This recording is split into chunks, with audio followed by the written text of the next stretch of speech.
Mr. Shoaff told me when I was 25 and first met him, he said, Mr. Rohn, in my personal opinion, financial independence is a worthy goal.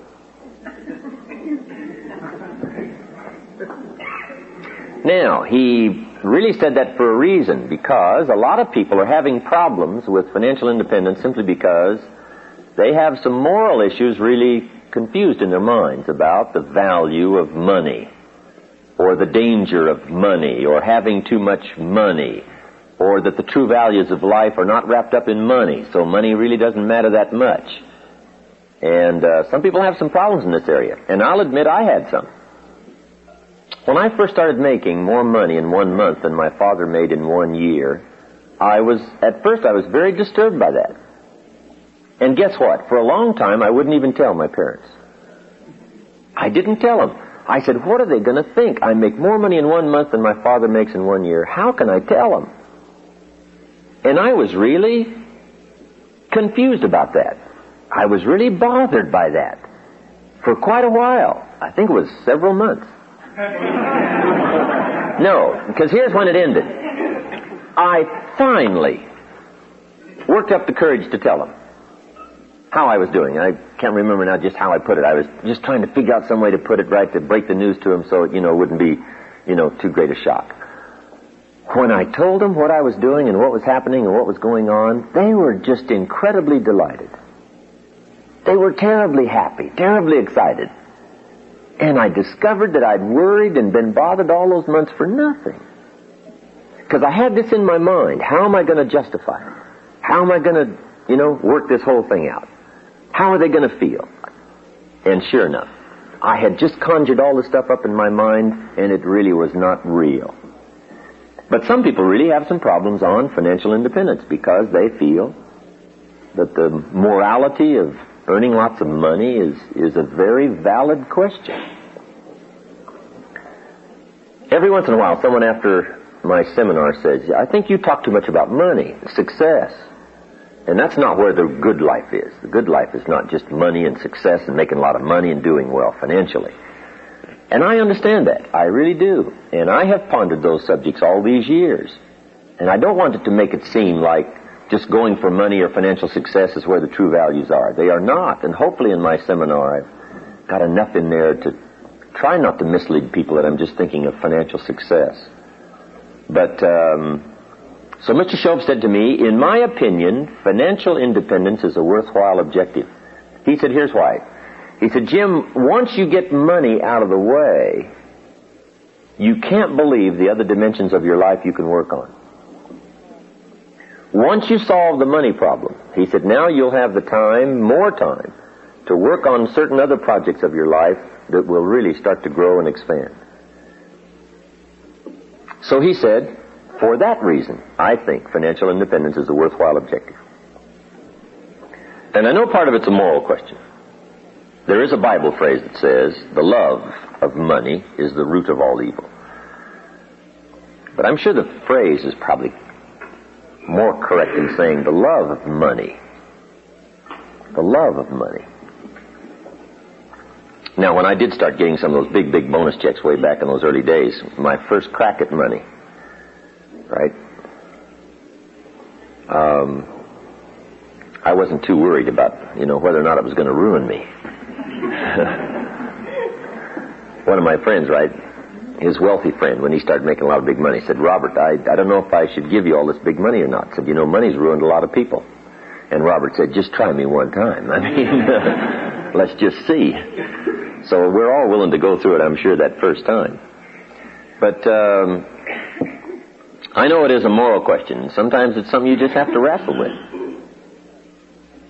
But here's what I found out. Financial independence is not something you have to throw away all other values to acquire. You don't have to throw them all away. Now, you could, and that would be foolish. If there's half a dozen major values and you threw away 5 to go for 1, see, that would be foolish.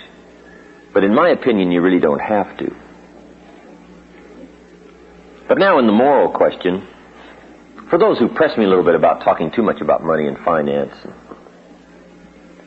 being successful, I have another question in response, sharpening up my debating skills. And here's my question. If you could do better, should you? That's pretty good. On my side of the debate, right? If you could do better, should you?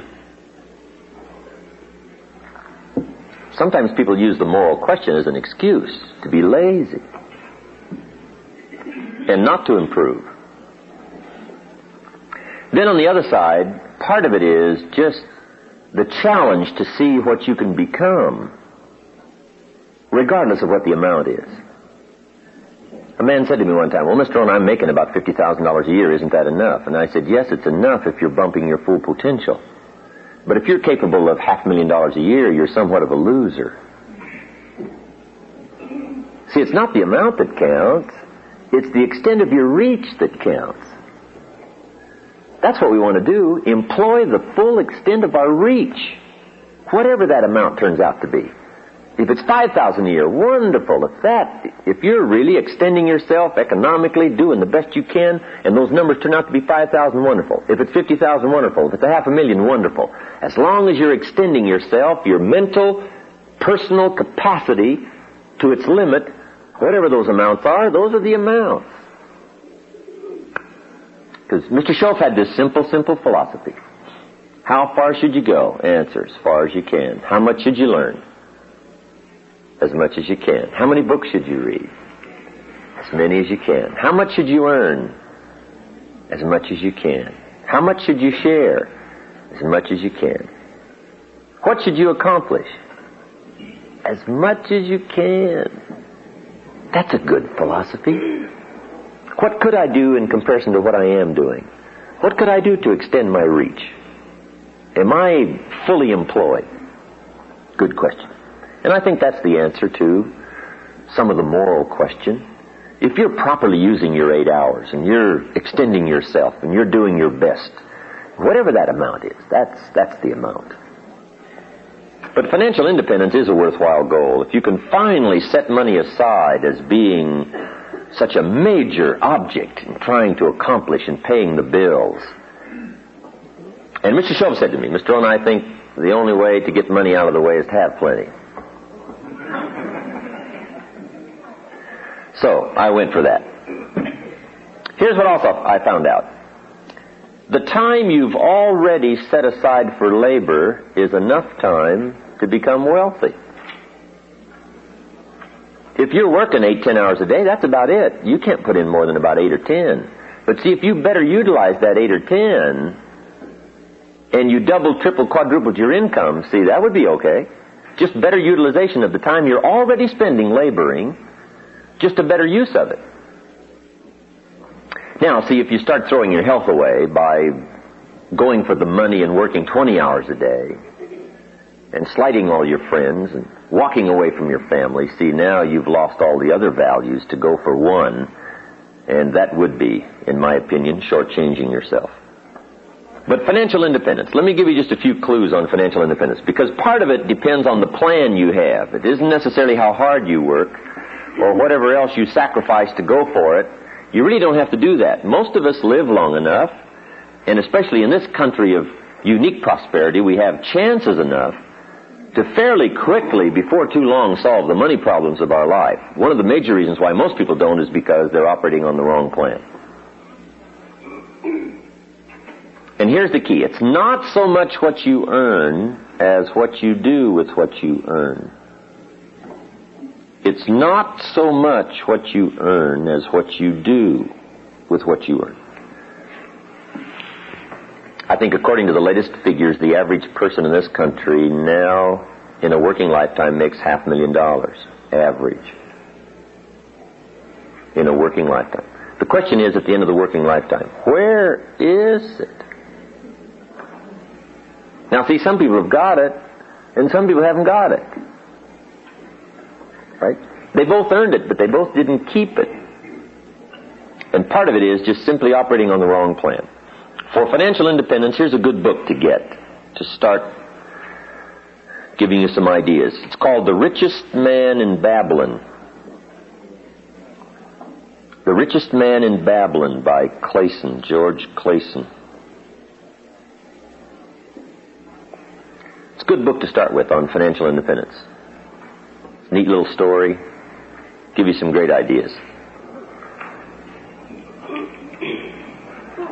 Here's the theme of the book, The Richest Man in Babylon. Learn to live on 70% of your net income. This is just a suggestion plan. Learn to live on 70% of your net income. Now, net simply means after taxes, because that's the only money you get to see anyway, right? Jesus, master teacher, said, pay Caesar first. And in this country, Caesar takes it before we ever see it, right? So, Caesar gets paid. But those were the instructions. Pay Caesar first. Okay? Give Caesar what belongs to Caesar. In translating this into kids' language, we call it the care and feeding of the goose that lays the golden eggs. Everybody's got to be taught the care and feeding of the goose that lays the golden eggs. You don't tear up the goose and divide it up. Guys, I got me a handful of feathers. Say, oh no. Somebody else says, I got me a wing. Say, oh no, poor goose. Right? We won't have a goose very long. You must care and feed the goose that lays the golden eggs. And you say, well, the goose eats too much. Well, that may be true. Maybe we all pay a little too much in taxes, I'm sure. Right? The president is trying to get through the Congress some way to reduce our taxes so the goose won't eat too much. And every goose has an inclination to eat too much, right? So the government spends too much money. The goose is overweight. I understand that. But we're all a little over, right? Everything by longevity tends to get off course. Everything. Everything needs to be corrected. And that's just part of life. The longer something goes, the more tendency it is to eat a little too much, indulge a little too much, try to gather up a little too much power. You know, that's just natural, right? And the government's the same way, right? You hire somebody to be a servant in your house, and now they want to take over. You say, no, I hired you to take out the trash, not to run the house. But sure enough, by longevity, right? People just gather up. You know, more power and whatever. And then it's got to be corrected, put back in place. Everything needs to be corrected. Our diets, our lives, our friendships, marriage, everything tends to get off course. Goes along pretty good and starts to drift. Got to bring it back, starts to drift. Bring it back, starts to drift. That's just part of life.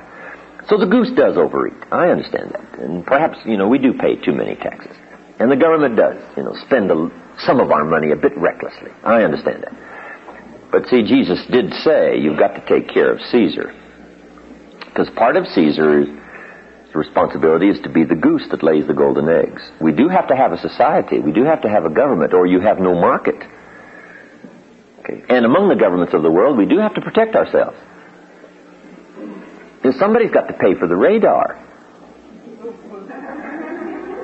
And the Polaris submarines. And the B-52s. And the missiles. Somebody's got to pay. See, I don't mind picking up my share of the radar. You know, and hire somebody to watch it. And make sure they stay over there. You got to do that. So you got to care and feed the goose. Mr. Schultz taught me to be a happy taxpayer. Now that was a whole new thing for me. Be a happy taxpayer, not a reluctant taxpayer. Okay, you got to care and feed the goose.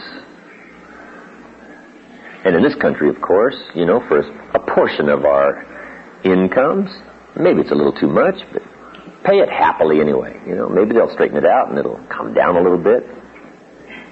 Or whatever. Just pay it gladly.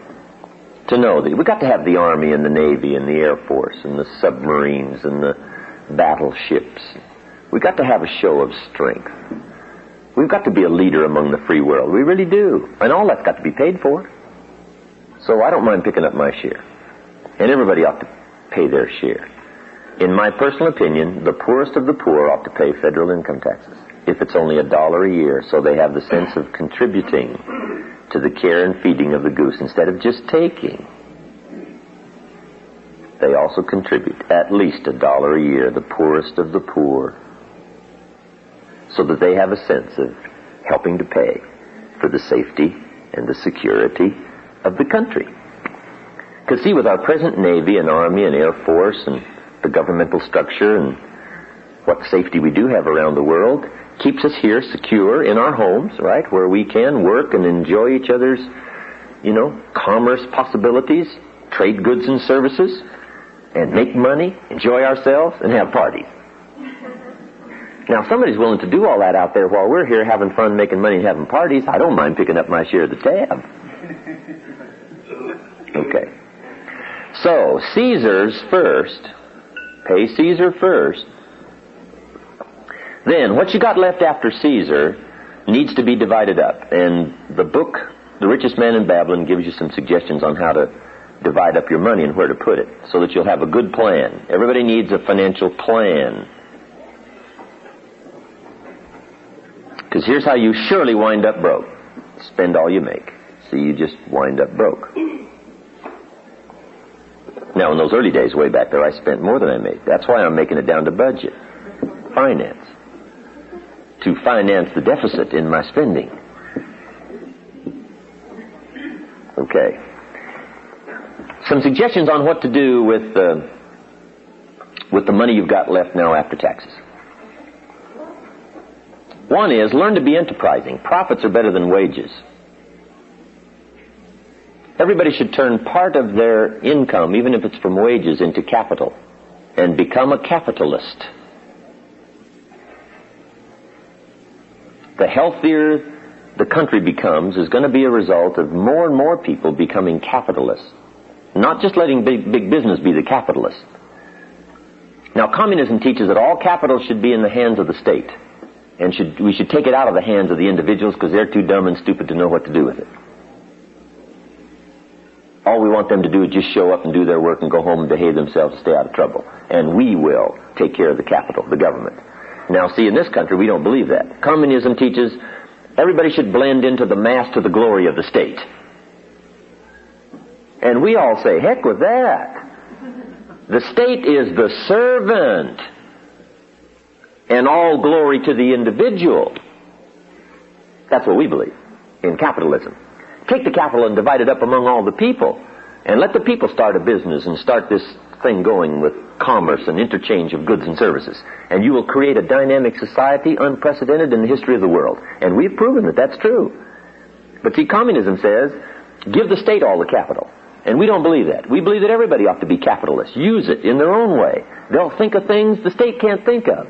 And they'll react much quicker than the state will.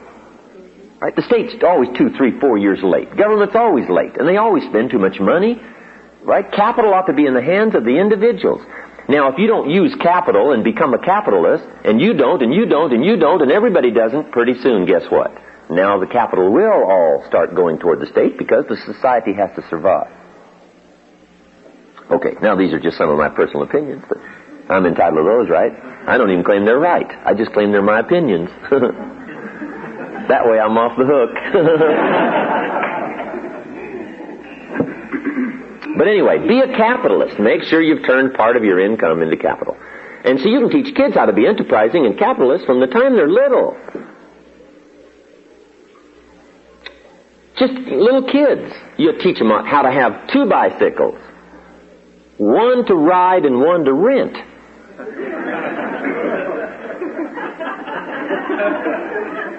To earn money.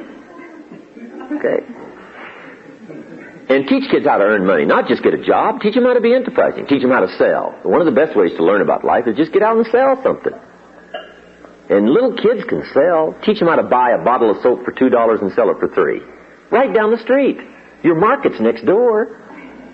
You don't have to go very far. Teach kids how to knock on doors. Say, Miss Brown, I got this soap. It's the finest in the world. Teach them how to do that. And then teach them all the advantages of being a kid. Some people will buy from you just because you're little. They will. It's an advantage. And the littler, the better. So you teach them how to be little. And you've got to hurry because you won't be little forever, right? Get out there and take advantage. Right? So a little kid knocks on the door and says, Miss Brown, I've got this soap. It only costs $3 and it's the best there is. And I'm your neighbor. I can take care of you. You should buy it. And besides, I'm little. Miss Brown says, hey, I appreciate you coming by. That's really nice. I appreciate that.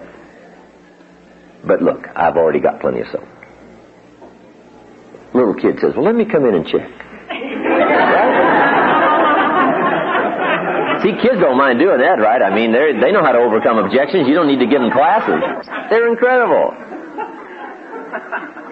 Now, little kid makes a sale, got $3. Now what you got to do is not only teach them how to earn the $3, how to get the $3 by making a sale. Now you got to teach them what to do with the money.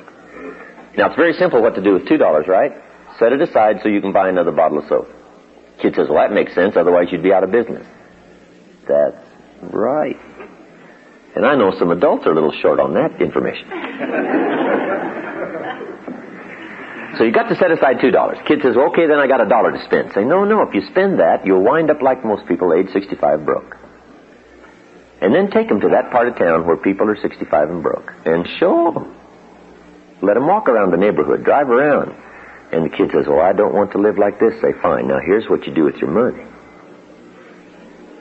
You just got to show. Sometimes you got to go and touch and look and see what you don't want so that you'll make arrangements over here not to ever be there. What was that movie they came out with where they took the kids to the jails? Scared Straight. Let them visit with the prisoners, right? And firsthand they looked around, saw these bars in the jail, prisons, talked to some of the prisoners, and firsthand got somebody to say, whatever you do, don't come here. Now that's not some minister saying don't go there. That's the man saying don't come here, whatever you do. Let me show you what it's like. Here's where I have to sleep. I can't get out. I've got 15 more years to spend here. Kids' eyes get about this big saying, I don't ever want to wind up here. See, that's good, right? And to teach us all, we've just got to go where it is, where people have had the wrong plan.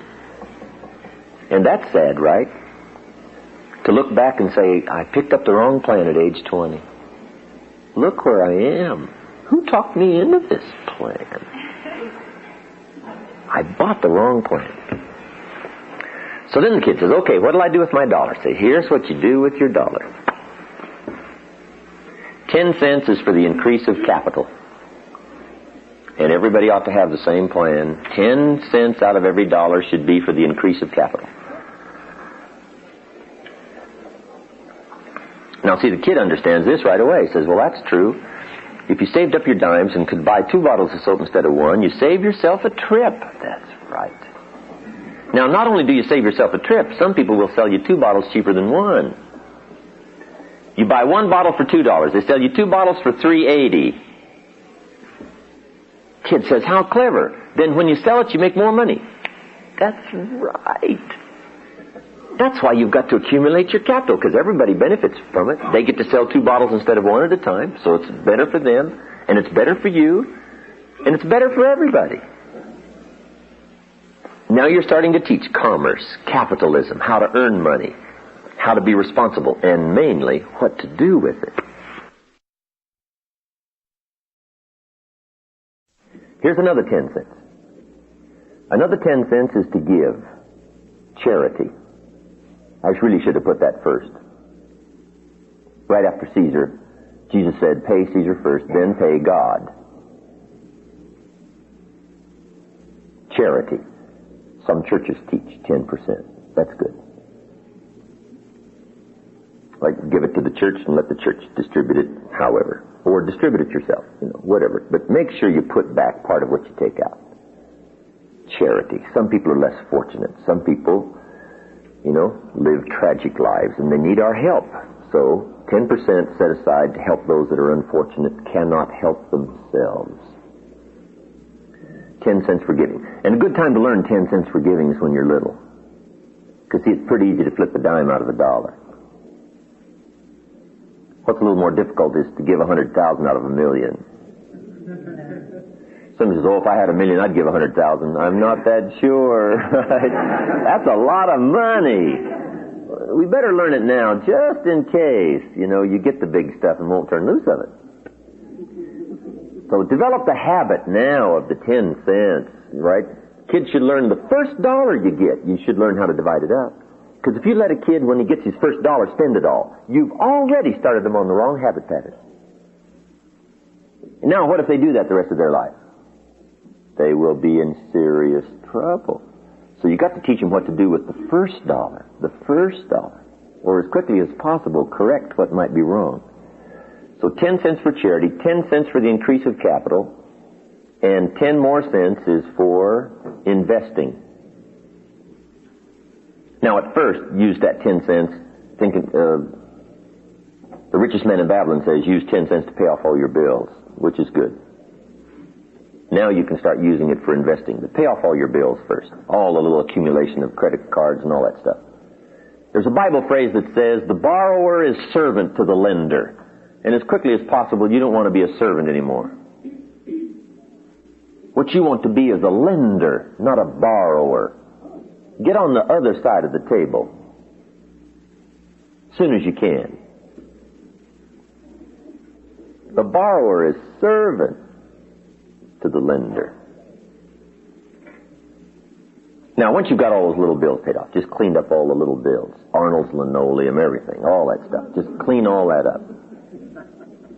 Now you've got some money to invest. Now here's where you should invest some of your money. In financial institutions, so that it provides a larger capital pool for successful people to borrow and start big businesses that you at first can't start. Build big factories and employ lots of people. There needs to be a collection of capital so that people can borrow it. And guess what they will do when they borrow your money? Pay you for the use of it. So you teach kids how to put their money in savings accounts, financial institutions.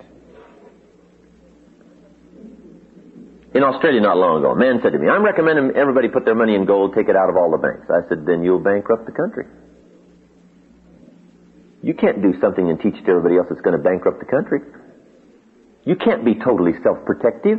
You must care and feed the goose that lays the golden eggs.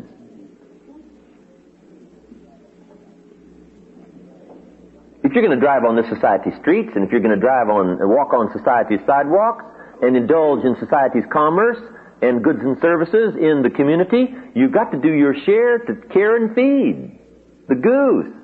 You can't grab yours and put it in gold and hide it and put it in the ground, because if everybody did that, we would have no society. So you can't teach something that if everybody did would wreck the whole thing. He said, well, I never thought about that. I said, that's obvious. Right? Now you must think, you must ponder. What's going to help all of society? Somebody says, well, I'm going to grab everything I got, barricade myself, go off to a cave in the mountains and wait with a gun. Well, if everybody did that, right, then the world would be over. And God would have to start all over again. Which He's done on occasion. But most people didn't enjoy the process.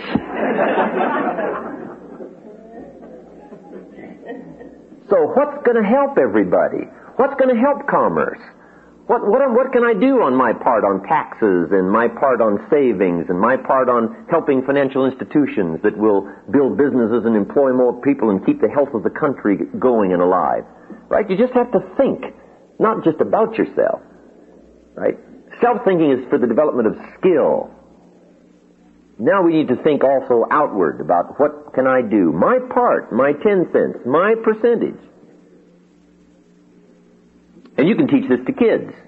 Put your money in financial institutions. Kid says, well, do you get it back? Say, well, sure you get it back. They borrow it for a while and give it back to you. And they also pay you interest on it. Pay you money for using it. Kid says, how clever. And then you give him the blockbuster. He says, yeah, but what do they pay kids? And you give them the good news. Same rate as they pay adults. Now you can start acting big. Because now, number one, you are a lender instead of a borrower, and you're getting paid as much as adults. Even if you're 10, they pay you the same percentage. Kid says, wow. Now then, you also have to teach kids how to be happy taxpayers. Because kids become taxpayers as soon as they spend money. They go down to the local store, spend 50 cents. Shopkeeper wants what else? 3 more cents. Kid says, it says 50 cents here. Says, it's 53 cents. You got to give me 3 more cents. Kid says, well, what's that for? Who gets that money? Now, at age 10, he's a taxpayer. 3 cents he's got to cough up. Out of his hard-earned money. He earned it. It's his. Kid says, the shopkeeper says, you got to give me 3 cents. It's taxes. Little kid says, well, I'm only 10. Doesn't matter. At 10, you become a taxpayer. Now you've got to teach kids how to be happy taxpayers and what the 3 cents is for. Otherwise, they will be confused.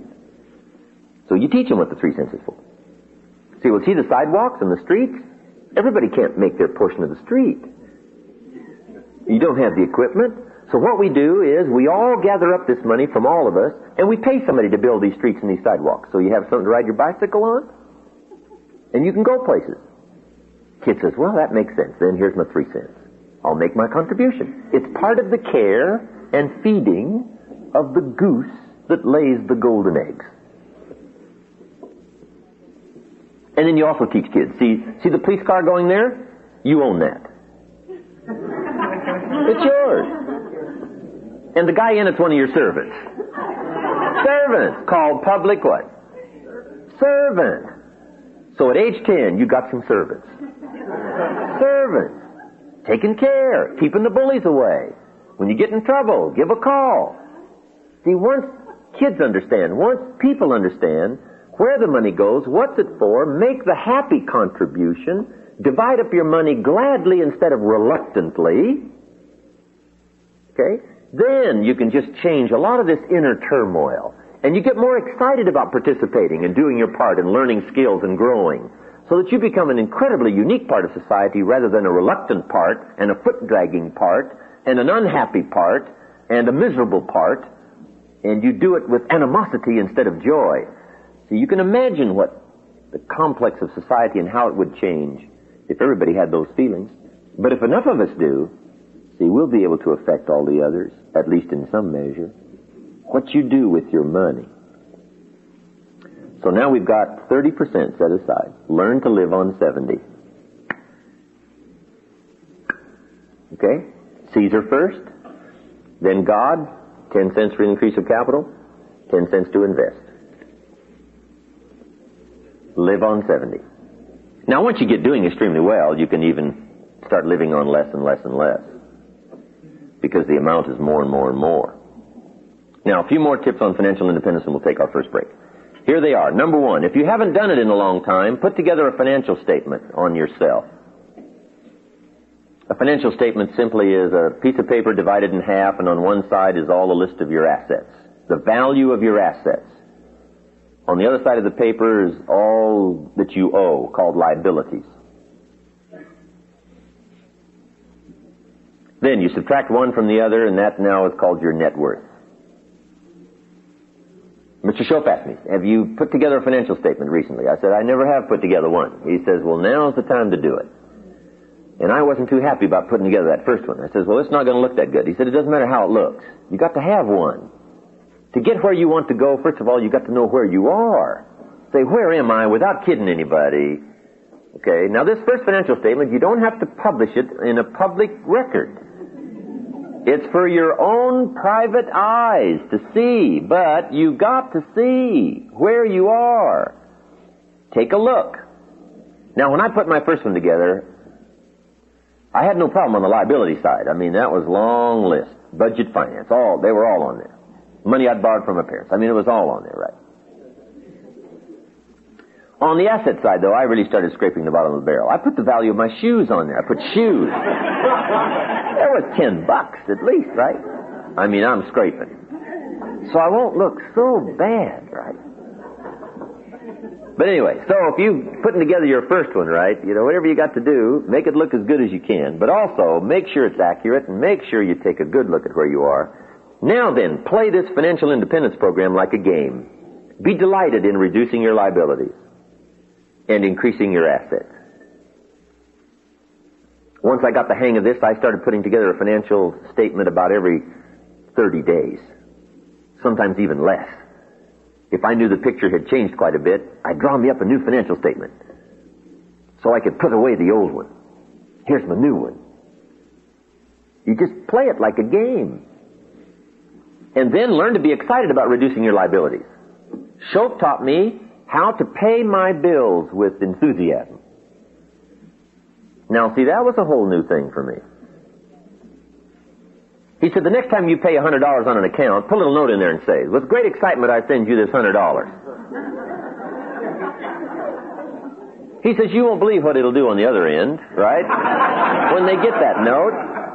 But he says, most important of all, you won't believe what it'll do on your end. Now starting to part with your money with excitement, with enthusiasm. He started changing my whole opinion about money and about paying my bills and about capital and learning to live within restricted limits. He got me excited about it. And see, a big part of what you do with your plan is going to be your attitude about it. So develop a whole new attitude about your money. Remember, it's not the amounts that count. It's the attitude and the plan. He got me to open up my first savings account. And he said, go down there with excitement and open it up. I'd never had a savings account. So I told him, I said, well, I don't have any money to open up a savings account. He said, have you got $10? I said, well, yeah, I got $10. He said, then go get it open. It's not the amount, it's the plan. So I marched down to the bank and opened up my first savings account. Now that took a little bit. I'm a grown man. And I said to the lady, they waited on me there at the bank. I said, I want to open up a savings account. She said, fine, what's your name? I said, Mr. Rohn. She said, Mr. Rohn, just fill this out. I said, okay. So I filled it out. I said, there it is. She looked it over and she said, that's fine. She said, how are we going to get this started? I said, put 10 in. She said, 10 what? I said, $10. $10.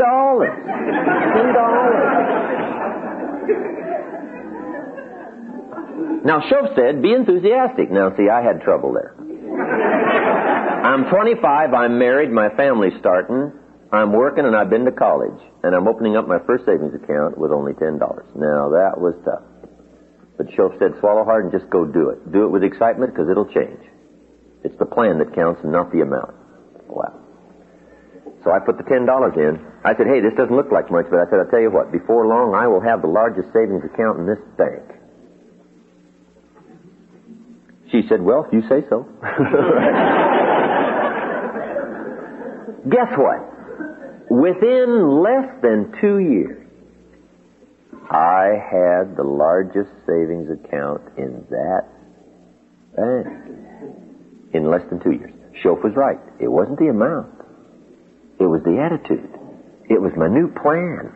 I got excited about rearranging my life, putting it together. Here's a couple more.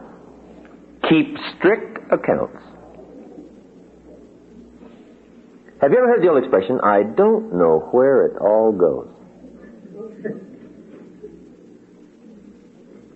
Let me give you probably one of the most important phrases of the whole weekend. You've got to know where it all goes. You just got to know. The Rockefeller boys said their father, grandfather, made them keep track of every penny they got and where it went. It's called habit. You just gotta know where it's going, what's happening, get a handle on it. It's part of how you become financially independent. Because I found out, even early in the game when I was making some pretty good money, I found out you could make $5,000 a month and go broke. Somebody says, how could you go broke making $5,000 a month? It's easy. Spend $6,000. And 9 months from Thursday, it's over. Right? If your outgo exceeds your income, your upkeep becomes your downfall. You got to know where it goes. So keep strict accounts. Now then, when you can start investing, start a little business on the side, do a little buying and selling. See, some of the people just got incredibly wealthy in this part of the country, right, in real estate in the last 12, 15 years. Unbelievable. Be on the lookout for buying. Now, collectively, for us, in doing business, we have somebody who specializes in looking for investments. But until you can afford that kind of luxury where people can look and find places, to put your money to get best advantage of making it useful as well as making money, you've just got to be sharp enough on your own to do some buying, do some selling. Now, so you can even teach kids how to make proper investments. What if kids bought light bulbs 3 years ago and just put them aside, put them away? Went down to the Safeway and bought them. And brought them home, put them under the bed, put them in the closet. 3 years ago. What are they worth today? 2 or 3 times as much as they were 3 years ago. How would you like to make that kind of return on your money? Incredible. Kid says, light bulbs, I never thought about that. Just buy some and set them aside. Buy 1, buy 10, buy a dozen, buy 100. Save up your money, put them in light bulbs, set them aside. Okay? 3 years later, now you got some light bulbs to sell. At an incredibly inflated price. Kid says, yeah, where do you sell light bulbs? Same people that are buying your soap. Just right down the street.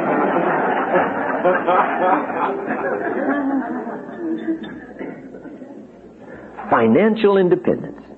Put your plan together and get your family excited about it. Get the kids excited about it. Husband excited. Get the wife excited. This is something that if everybody works on, if everybody has a financial statement, if everybody's knowing where it's going, and everybody has a celebration every once in a while when the assets are going up and the liabilities are coming down and the net worth is changing, make it a source of celebration. Right? We're among an incredible group in comparing financial statements. I think the major guy in our group's worth about $50 million. So, he becomes an incredible incentive for the rest of us. It's nice to have somebody around, right, that's carrying that kind of heavy, right? It gives you something to shoot for. You're looking and say, yeah, I'm looking pretty good. And then you see somebody else's financial statement and you say, well, I got a little ways to go.